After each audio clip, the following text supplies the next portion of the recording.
Hello friends, मैं हूं आपका दोस्त प्रदीप और आज हम लीनियर अलजेब्रा के क्वेश्चन देखने वाले हैं जो कि महाराष्ट्र एंड गोवा से 2020 के। मैंने आप सभी की कमेंट पढ़े और उस पर भी मैं जल्द ही वीडियो बनाऊंगा। अब हम एक एक करके पहले लीनियर अलजेब्रा के, फिर रियल एनालिसिस, कॉम्प्लेक्स और उसके बाद एप्लाइड के क्वेश्चन सॉल्व करेंगे। तो आज लीनियर अलजेब्रा के जो क्वेश्चन आए वो है मेरे पास सेट सी है, जिसमें क्वेश्चन है 1 to 86, 87, 88, 89 एंड 90, यानी कि कुल मिलाकर 7 क्वेश्चन है जो कि लीनियर अलजेब्रा से। तो चलिए देखते हैं वन बाय वन क्वेश्चन क्या है। तो क्वेश्चन नंबर 1 है, if t is from r raised to n to r raised to m, यानी कि कोई लीनियर मैप है, then it is represented by a matrix of order.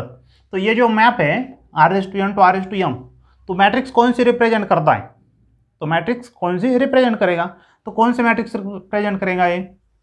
तो ऐसा कोई भी हो, ये जो होता है ये क्या रिप्रेजेंट करता है? इट इज डिनोटेड बाय रो। और ये कॉलम, ये क्या रिप्रेजेंट करता है? कॉलम, यानी कि m रो होगी 1 2 अप टू m रो होगी और कॉलम कितने हो गए? 1 2 अप टू n कॉलम हो गए।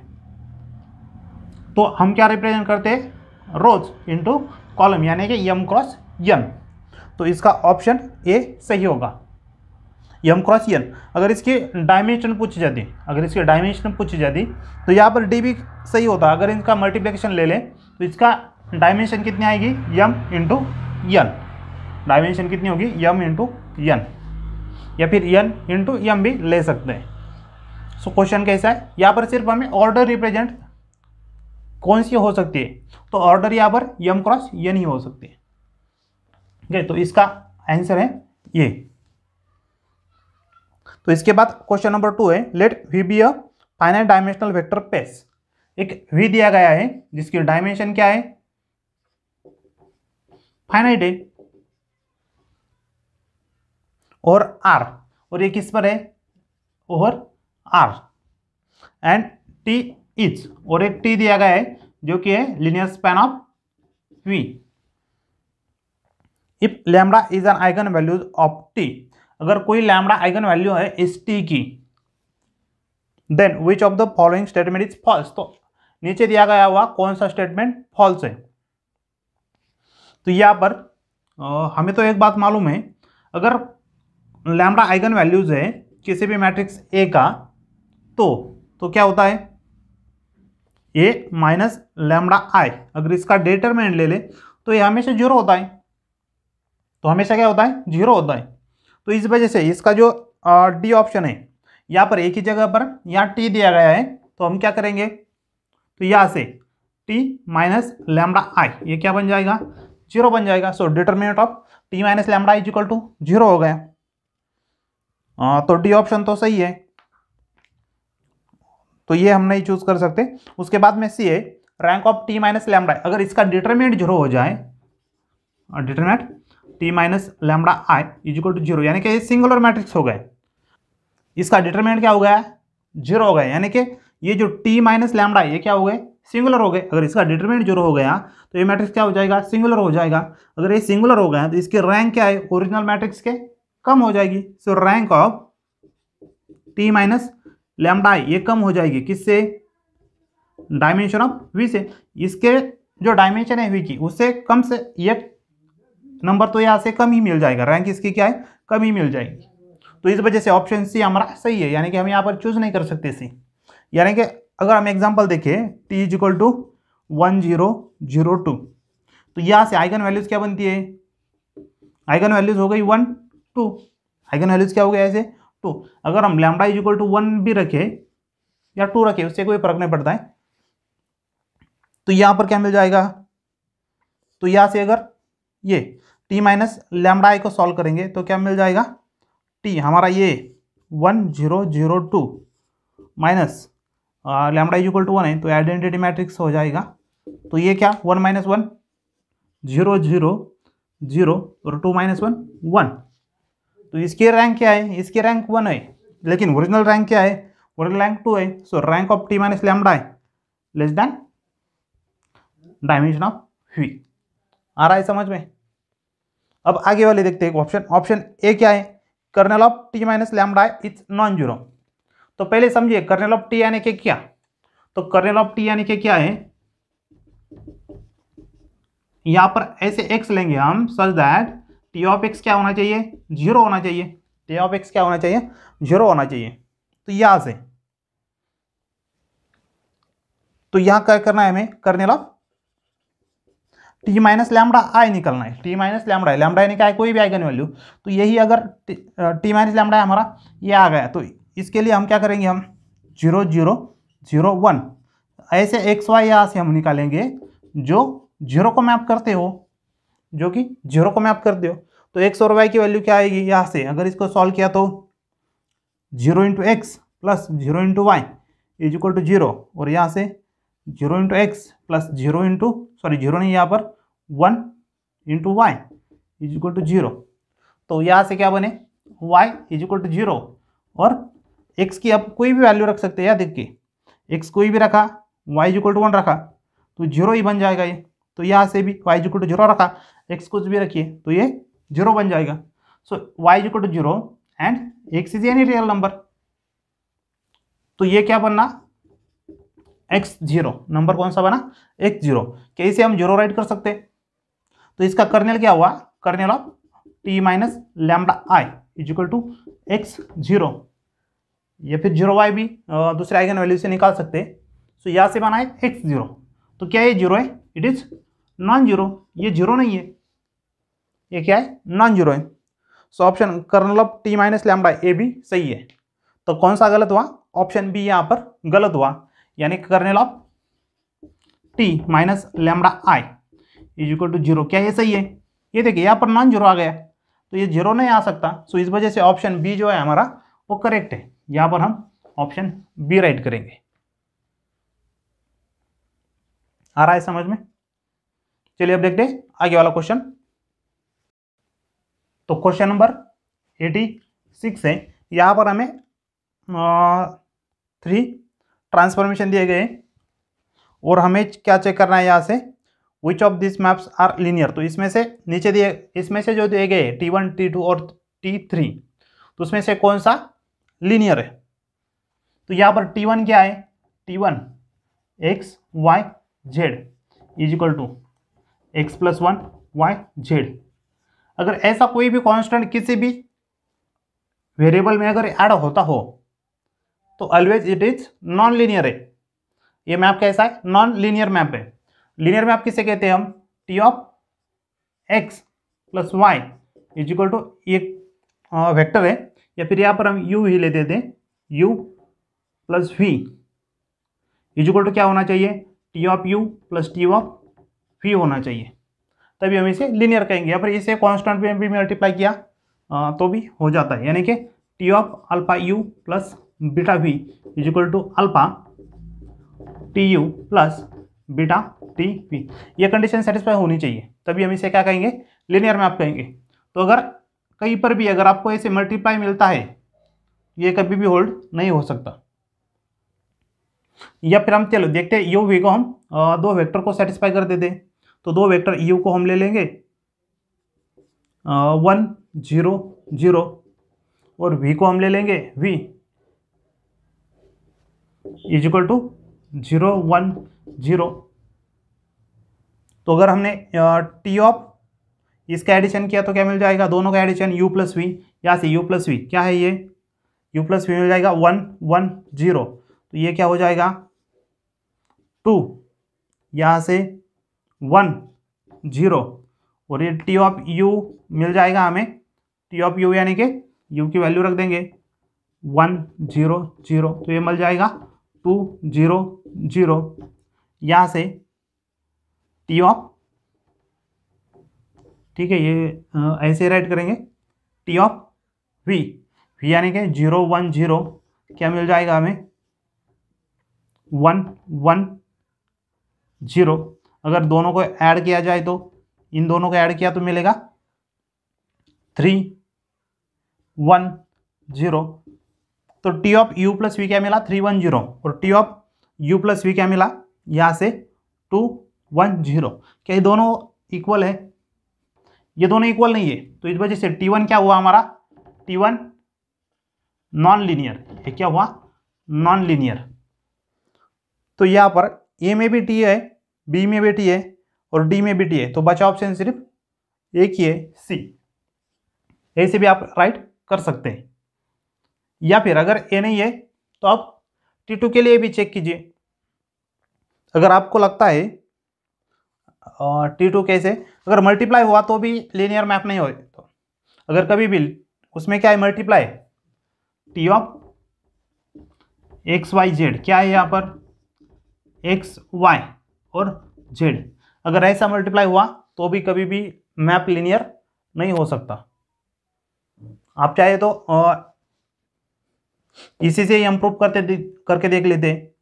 तो यहाँ से अगर इसके लिए हमने यही यू वी ले लिए तो t of u plus v, यानी कि इसके लिए 1 1 0, इसके लिए क्या बन जाएगा 1 0, और अगर दोनों की एडिशन टी ऑफ 1 0 0 क्या हो जाएगा 0 0, टी ऑफ 0 1 0 क्या बन जाएगा ये 0 0, और अगर दोनों की एडिशन किया जाए तो इन दोनों की एडिशन मिल जाएगी 0 0, तो ये 1 0 है और ये 0 0 है, तो क्या ये दोनों सही है, ये दोनों इक्वल नहीं है, so it is not non linear. ये क्या हुआ, नॉन लीनियर हुआ। तो T1 भी नॉन लीनियर है और T2 भी नॉन लीनियर है, तो इससे बचा सिर्फ हमारा T3, तो वो क्या हुआ, लीनियर हुआ। या फिर आप इसे चेक करके भी देख सकते हैं, लीनियर आ जाएगा। तो चलिए अब देखते हैं क्वेश्चन नंबर 87। तो क्वेश्चन नंबर 87 है, यहाँ पर T is a linear operator on R⁴। T किस पर है, R⁴ पर है, और क्या है, मिनिमल पॉलिनोमियल क्या है, x+1 का क्यूब है। मिनिमल पॉलिनोमियल क्या दिया गया है, x+1 का क्यूब दिया गया है।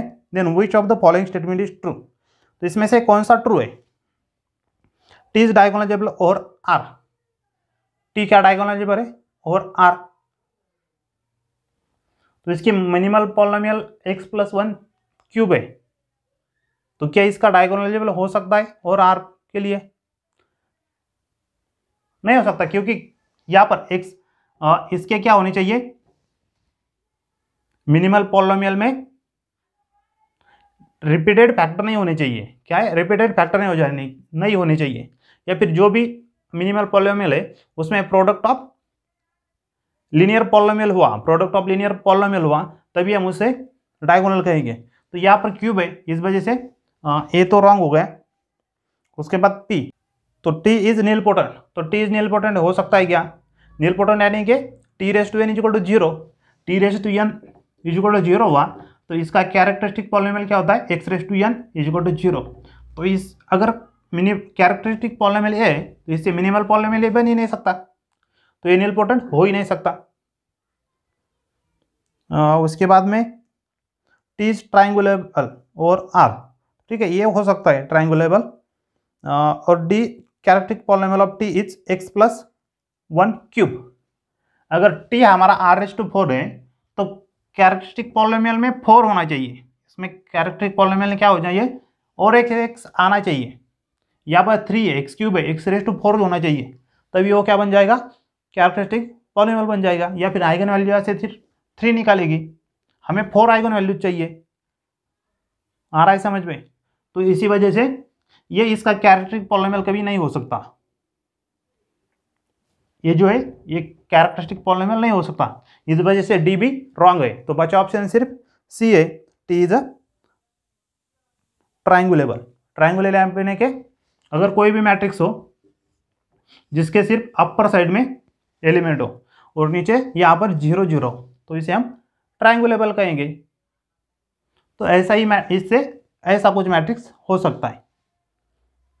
तो इसका ऑप्शन क्या है, 87 का ऑप्शन सी। तो अब आगे वाला देखते हैं question number 88। Let V be a finite dimensional vector space or K and W be a subspace of V। W की 88, W is a subspace of V और V is a finite dimensional, V क्या है यहाँ पर finite dimensional है। Then which of the following statement is true, तो नीचे दिया गया हुआ कौन सा स्टेटमेंट ट्रू है। तो अगर W V का सब स्पेस है, तो उसके लिए हमारे पास स्टेटमेंट क्या है, dimension of V upon W is equal to क्या राइट कर सकते हैं, dimension of V minus dimension of W। तो ये हमारा ओरिजिनल स्टेटमेंट है। अब इसी स्टेटमेंट को यहाँ पर कुछ घुमाया है, यानी कि फर्स्ट देखें तो dimension of V is equal to dimension of W plus dimension of W upon V। तो क्या ये हो सकता है, इसको हम इस साइड ले लेंगे तो क्या बन जाएगा, ये dimension of V by W plus dimension of W is equal to dimension of V। तो ये यही कह रहा है, dimension of V is equal to dimension of W plus dimension of W by V। तो ऑप्शन कौन सा हुआ यहाँ पर, ये सही हुआ।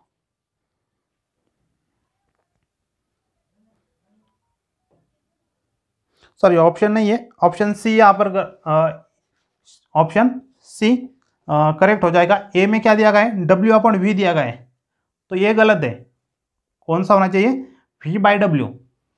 तो ए में क्या है, W अपॉन V दिया गया है, और ऑप्शन सी देखिए तो V अपॉन W है। तो यहाँ से ऑप्शन क्या बनता है, इसका भी सी बनता है। ऑप्शन कौन सा सही है, सी ऑप्शन इज करेक्ट। तो चलिए आगे देखते हैं क्वेश्चन नंबर 89। तो क्वेश्चन नंबर 89 है, एक ट्रांसफॉर्मेशन दिया गया है हमें x y z, और इसका ट्रांसफॉर्मेशन है 2x plus 2y plus z, 2y plus z, और ये 2x plus 3y plus z। और इससे हमें क्या करना है, लेट तो क्वेश्चन नंबर 8 है, let t be a linear operator on R⁻³ given by. तो ये दिया गया है, then the matrix representation of t with respect to standard basis of R⁻³ तो R3 के स्टैंडर्ड बेसिस क्या है, इससे पहले भी हमने इस पर क्वेश्चन सॉल्व किया हुआ है। तो स्टैंडर्ड बेसिस किसे कहते हैं हम, E1 is equal to 1 0 0, R3 के E2 इज इक्वल टू 0 1 0, और E3 0 0 1। ये हुए स्टैंडर्ड बेसिस, और इस स्टैंडर्ड बेसिस के यूज करके हमें इसका मैट्रिक रिप्रेजेंटेशन करना है। तो पहला लेंगे तो क्या होगा, T ऑफ E1, ये बन जाएगा T ऑफ 1 0 0, x is equal to 1, y is equal to 0, z is equal to 0। तो ये हुआ 2 0 2। अगर इसका हमें इस E1 E2 और E3 में राइट करना है तो ये बन जाएगा 2 E1 plus 0 E2 plus 2 E3, या फिर इसे ही हम कॉलम राइट करेंगे तो भी हो जाएगा। T of E2 T of 0 1 0, ये हो जाएगा x इक्वल टू 0 है, y equal to 1, z equal to 0, 2 2 3, 2 E1 plus 2 E2 plus 3 E3, और T E3 क्या बन जाएगा, T 0 0 1, और आगे z इक्वल टू 1 है, x y दोनों ही 0 है, 1 1 1, तो ये बन जाएगा E1 plus E2 plus E3। तो इसका मैट्रिक्स क्या बन जाएगा, 2 0 2 2 2 3 1 1 1। तो देखते हैं इसमें से ऑप्शन कौन सा सही है, 2 0 2 2 2 3 1 1 1, यानी कि ऑप्शन 1 यहाँ पर, यानी कि ये ऑप्शन कौन सा है, ये। तो 89 का आंसर है ऑप्शन ये। तो आगे जो है थोड़े से अलग है, ठीक है। तो ये हुआ हमारा आंसर, एक बार देख लीजिए। और यहीं पर क्वेश्चन नंबर 1 भी इसी तरह, यहाँ पर 3/3 है, इस वजह से ज़्यादा समझ में नहीं आ रहा है। अगर यहाँ पर 2/3 या 3/4 होता तो उसका भी आंसर यही से निकल जाता। तो चलिए अब देखते हैं क्वेश्चन नंबर 90। तो चलिए अब देखते हैं क्वेश्चन नंबर 90। तो क्वेश्चन नंबर 90 में हमें दो मैट्रिक्स दिए गए हैं, a and B are real n×n matrices, which of the following statement is false.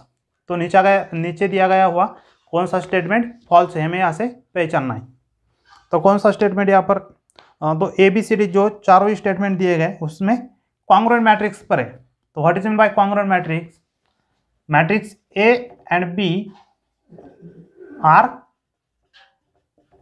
Congruent if, रिपेनिम कहेंगे तो भी चल जाएगा, A is equal to P transpose B और वही मैट्रिक्स पी।